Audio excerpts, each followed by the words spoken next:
नमस्कार दोस्तों, आप सभी का स्वागत है रूह को कपा देने वाली हॉरर कहानी में। आज मैं आप लोग के साथ शेयर करने वाली हूँ पंजाब की सच्ची घटित भूतिया कहानी। हाँ जी दोस्तों, आज लेके आई हूँ एक ऐसे अंधविश्वास के साथ जुड़ी हुई भूतिया कहानी जिसके बारे में आपने सुना तो बहुत बार होगा, बट उसका रिजल्ट क्या आता है कभी आप लोगों ने इमेजिन भी नहीं किया होगा।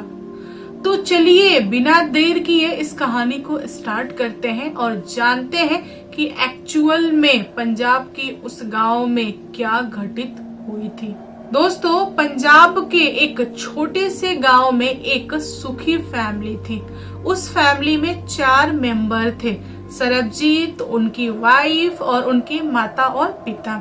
ये चारों लोग बहुत ही ज्यादा खुशहाल थे, अपनी जिंदगी मस्त जी रहे थे। सरबजीत के शादी को 3 साल बीते थे और उनकी वाइफ को एक बहुत ही प्यारा बेटा हुआ जिसका नाम इन लोगों ने प्यार से भोलू रखा। भोलू के जन्म के बाद से ही सरबजीत जी की यहाँ बहुत बड़ी घटना घटित हुई। 3 महीनों के अंदर ही सरबजीत, उसके माता पिता तीनों लोग गुजर गए। जो भोलू था उसको गांव वाले बदनसीब कहने लगे।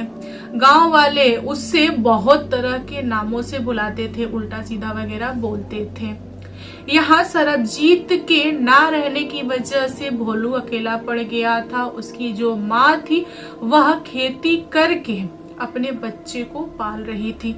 माँ को बहुत प्यार था भोलू से, लेकिन फादर ना होने की वजह से बहुत सारी समस्याएं भी झेलनी पड़ती है और दिन प्रतिदिन उन लोग की स्थिति खराब होते जा रही थी। दोस्तों, गांव वाले भोलू को मुसीबत बोलते थे कि यह मुसीबत है, जिधर से गुजर जाए उसके घर में कुछ ना कुछ समस्या करा ही देता है।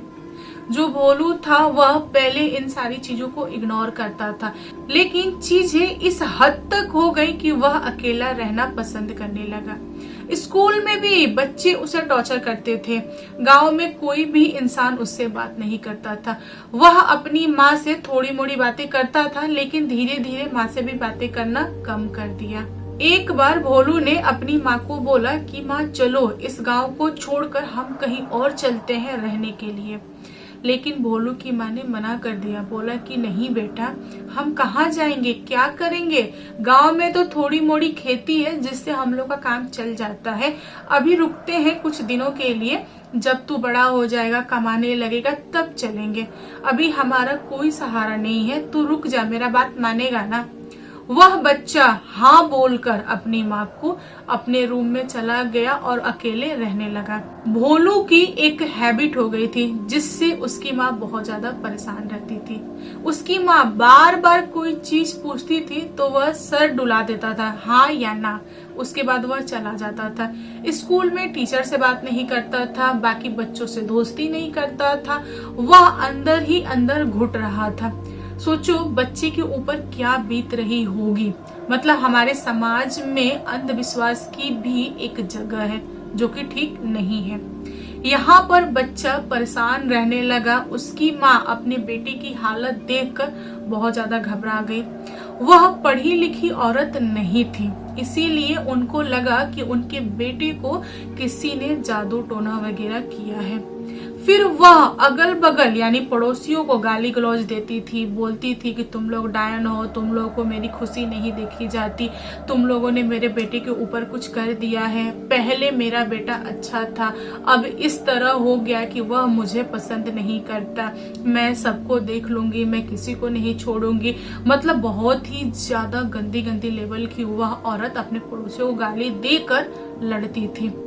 बाद में पड़ोसियों ने बोला कि अगर तुमको डाउट है कि हम लोग जादू टोना वगैरह किए हैं तो एक काम करो, अपने बेटे को ले जाओ पंडित के पास, तांत्रिक के पास, उनके पास तो इलाज होगा ना। यह छोटी सी बात तो भोलू की मम्मी के दिल में लग गई।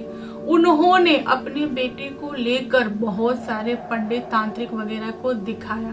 भोलू समझता था कि यह अंधविश्वास है, ऐसा कुछ भी नहीं होता है, किसी ने जादू टोना वगैरह नहीं किया है। वह अपनी माँ को खुलकर भी बोला कि देखो माँ, यह सब झूठ है, किसी ने कुछ नहीं किया है, बस मेरा मन नहीं होता किसी से बात करने के लिए, इसीलिए मैं शांत रहता हूँ, छोड़ दो। बेटे ने जब इतनी बात बोली तो माँ को ऐसा लगा कि चलो, मैंने पंडित जी से दिखाया तो मेरा बेटा इतना तो बात किया, आगे से कुछ भी होगा तो मैं पंडित जी और तांत्रिक के पास ही जाऊंगी। भोलू का बचपन इसी तरह कटा। उसकी माँ बार बार छोटी छोटी बातों पे तांत्रिक पंडित के पास जाया करती थी। भोलू सब कुछ देखता था बट कुछ बोलता नहीं था। धीरे धीरे वह बड़ा हुआ। वह 24 साल का लड़का हो गया था। उसकी शादी की एज हो गई थी। उसकी माँ बोलती थी कि बेटा, मैं अपने मैके से या फिर तेरी मौसी के यहाँ से रिश्ता लाऊंगी, उससे शादी होगा, तू खुद से मत करना। भोलू भी सर डुला देता था कि हाँ माँ, नहीं करूंगा। लेकिन भोलू को किसी लड़की से प्यार था। वह उस लड़की से बहुत ज्यादा प्यार करता था। वह लड़की भी भोलू से प्यार करती थी।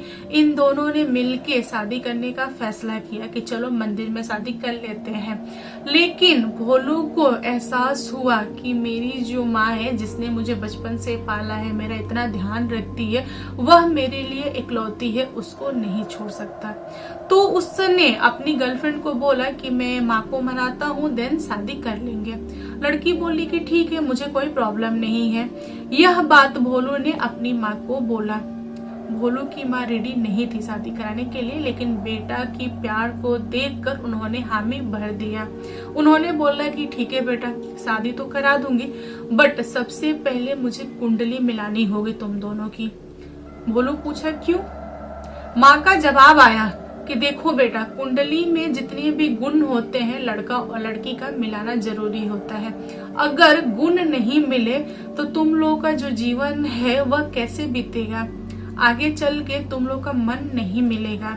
एक काम करो, यह सब कुछ मुझे करने दो। भोलू बोला कि ठीक है। भोलू ने अपनी गर्लफ्रेंड का कुंडली मंगाया और भोलू की माँ ने भोलू का और उसकी गर्लफ्रेंड की कुंडली लेकर पहुंच गई एक पंडित के पास। जो पंडित था वह बहुत बड़ा ढोंगी था। भोलू की माँ को यह बात नहीं पता था। वह बचपन से लेकर, जब भोलू छोटा था ना, उस समय से लेकर बड़े होने तक भोलू की माँ से बहुत ज्यादा पैसा ऐंठ चुका था।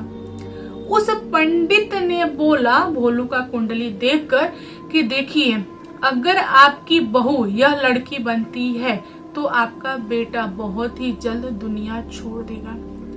अब यह सुनते से ही भोलू की माँ लगी रोने और उन्होंने पूछा कि इसका हल क्या है, बताइए। मेरा जो बेटा है वह इस लड़की को नहीं छोड़ेगा।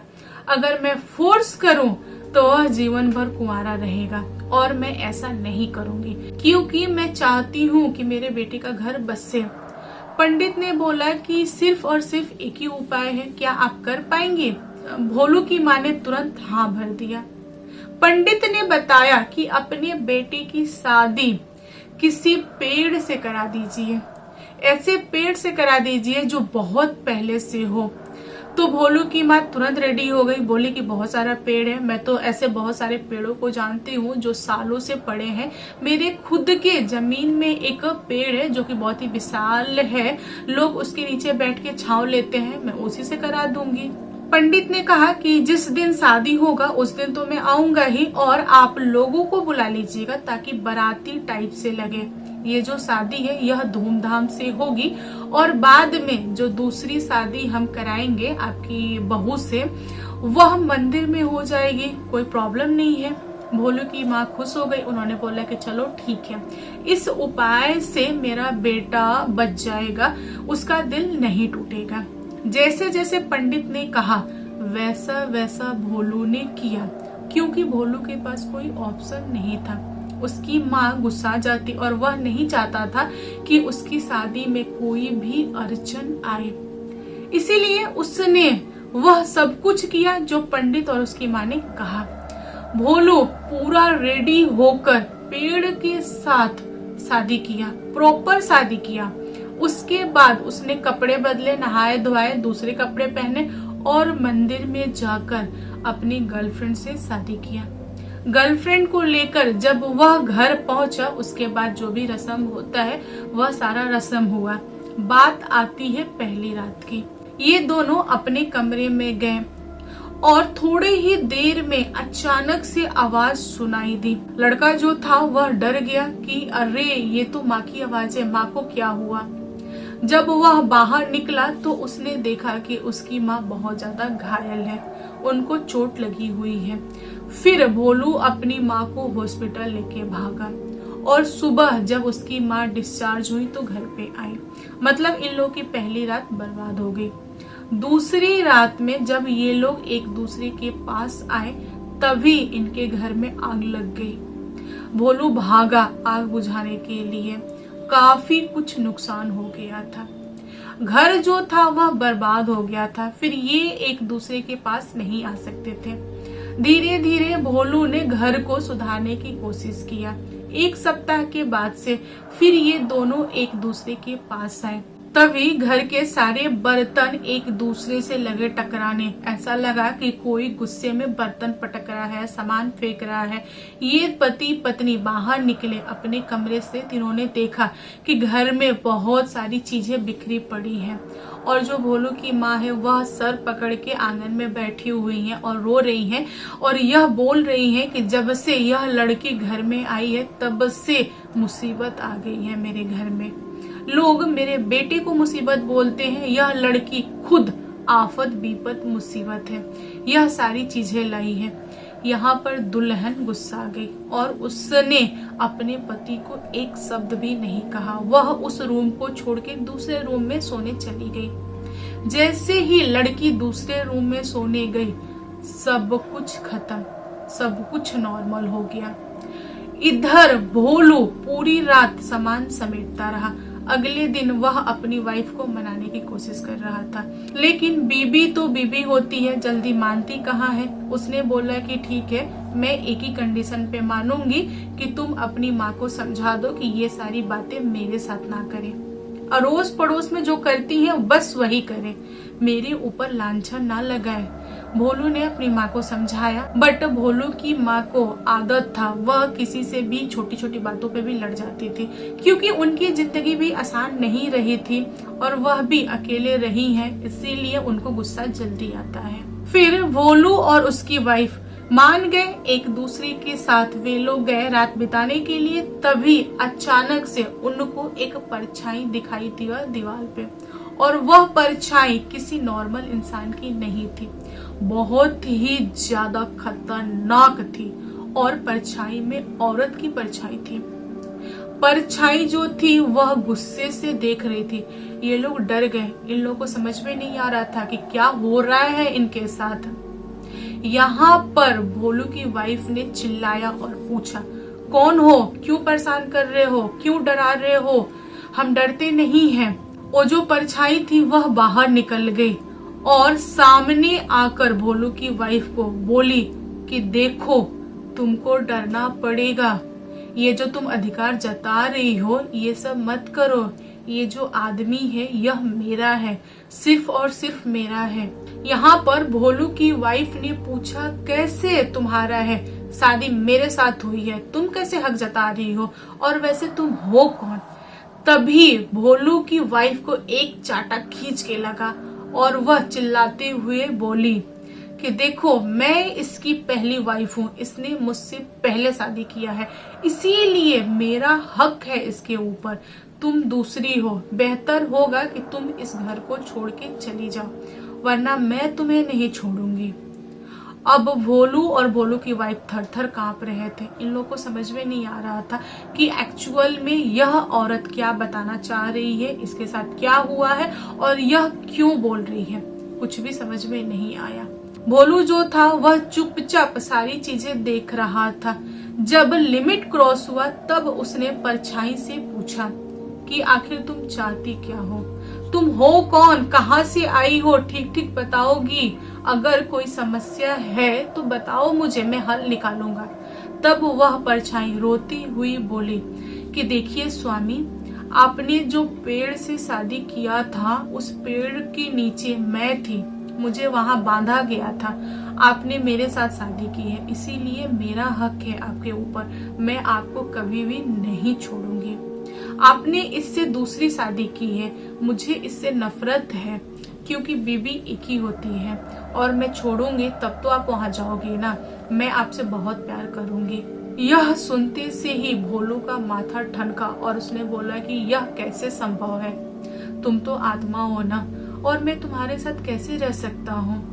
जीवित इंसानों की शादी होती है, उनके बच्चे होते हैं, उनके घर परिवार होते हैं। तुम्हारे साथ तो रहना संभव नहीं है। जो कुछ भी हुआ वह सब कुछ भूल के कारण हुआ, मेरी माँ की वजह से हुआ। मुझे नहीं पता था कि तुम उस पेड़ के नीचे हो, वरना मैं ऐसा करता ही नहीं।